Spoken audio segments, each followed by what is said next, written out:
Hey guys, let's talk about drawing pencils and what they mean and what they're used for. Here are two different sets that I have. I already took this one out. These are larger sets. They have lots of different pencils in them. Now, first thing I want you to pay attention to is the labeling on them. So, pencils are labeled with numbers and letters. So they're easier to see over on these ones here, so let's go over here. They go from H's to B's. H, think of that for standing hard. All of the ones with an H on it are going to be very hard. Now, the letters, numbers have to do with the lead. So let's just pull out this one. This is a 2H. So that means that the lead is going to be fairly hard. Now, the higher the number, the harder it is with the H's. On the opposite side of the spectrum is the B's. This is a 4B. B's are the very soft lead pencils. So the higher the number with the B, the softer the lead. Let's talk about what that means. This box here I have goes all the way from 6H all the way over to 10B. Oops, it's out of order. You'll also notice if you look at the lead itself, it gets thicker when they are the B's. So the lead is a lot thicker. That means it's a lot softer.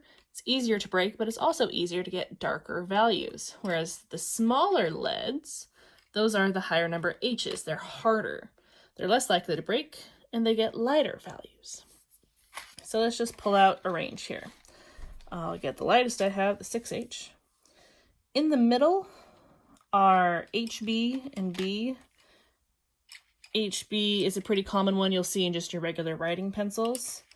You guys know a number 2 pencil is a 2B pencil. Let's see, let's get one in the middle. Let's just grab the B, and let's grab something on the far end. Let's go with 8B. So I have 3 different pencils, a 6H, a B, and an 8B. The 6H is very, very thin. It's because it's a very hard pencil or hard lead, so it's able to get a very sharp point. It's very small. Now, I'm pressing as hard as I can, and that's as dark as it can go.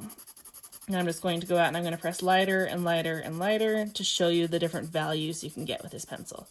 Now I'm just barely pressing it. It gets very, very light. A B, kind of in the middle. Here's a B. You can see already just by how I wrote them, look at how much darker the B is than the 6H.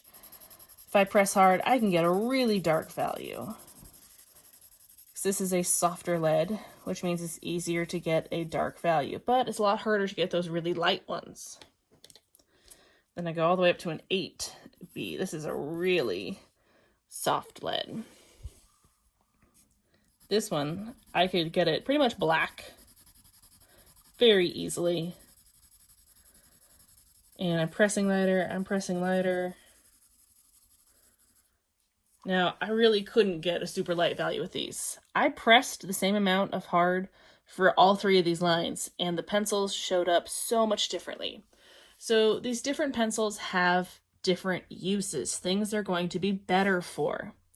The H's, all the H's are very hard, so they're very light values. Okay, they're a little bit hard to erase because they are so light, but I like to use them in the very beginning sketching stage because I can't press hard. I can't get super dark values out of them. The B's, since they're softer, they're going to be darker. I like to use kind of the low number B's when I'm first starting to shade, because I can get some pretty dark values, but I'm not using up my really high B's. The high B's, since they are much thicker lead, see how much thicker those are, they break so much easier because they're so much softer. I like to only use the super high B numbers when I'm doing the darkest shading, because they are the darkest. Okay, so only for the black areas am I going to try to use this. Another good thing to keep in mind is how well these pencils and leads blend with each other. So if I try to use my finger to smudge the 6H, it kind of smudges a little, but not much. If I do it to the B, it smudges a lot more. If I do it to the 8B, there is a lot of smudging. You see how much lead I can get off this. So when I'm trying to blend my values together by using my finger or a blending stump, the B's are going to work a lot better. That's why we use these for shading. Okay, so it doesn't matter how big of a set of pencils you have, whether it's a giant one like this or a smaller one with just 4 or 5. Using your different pencils for different things is what's going to make your artwork better. Okay, so again, kind of H's or all the way down to a B or an HB. These are going to be best for sketching because they are the hardest leads. The low B's are great for when you're first starting to shade. The high B's are just for getting in those blacks. So try out those pencils and see what you can get.